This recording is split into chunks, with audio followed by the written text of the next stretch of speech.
어느 심리학자가 말했다. 자기 자신을 사랑하려면 먼저 스스로를 많이 칭찬해야 한다.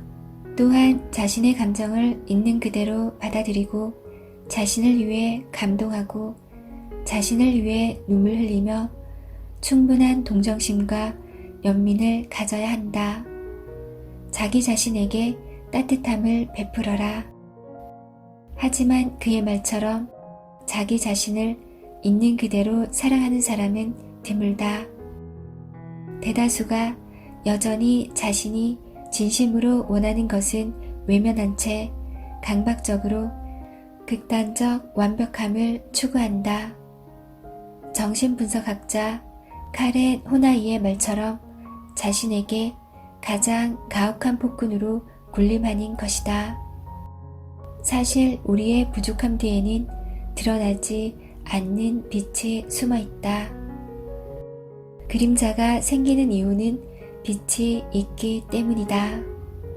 그래서 그림자는 인생이 준 선물이다. 작가 데비 포드는 이에 대해 앞서 나서길 좋아하는 것은 지나친 자신감의 표현이며 겉이 단정치 못한 것은 내면의 자유를 말해준다. 소심함은 뜻밖의 화를 면하게 하는 조심스러움이 될 수 있고 상황에 따라 무식한 사람처럼 구는 것이 문제를 해결하는 가장 좋은 방법일 수 있다며 자신의 부족함을 진심으로 끌어안을 때 비로소 완전한 인생을 살게 될 것이라고 말했다. 미국 작가 부스 타킹턴은 평소 이런 말을 자주 했다. 나는 인생에 무슨 일이 생기든 다 참을 수 있다.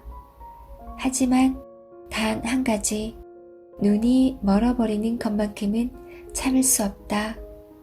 그런데 예순을 넘기면서 타킹턴의 시력은 급격히 나빠지기 시작했다. 그가 가장 두려워하던 일이 일어난 것이다. 하지만 그는 이를 스스로도 놀랄 만큼 긍정적으로 받아들였다. 심지어 시력이 떨어지면서 눈앞에 크고 검은 점이 어른거릴 때마다 이런 농담을 할 정도였다. 아이코, 검은 점 양반이 또 나타나셨구먼.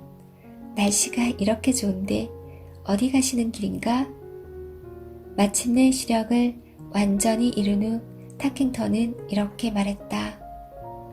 막상 겪어보니 다른 일과 마찬가지로 시각장애인이 되는 것 역시 충분히 받아들일 수 있는 일이라는 걸 알게 됐다.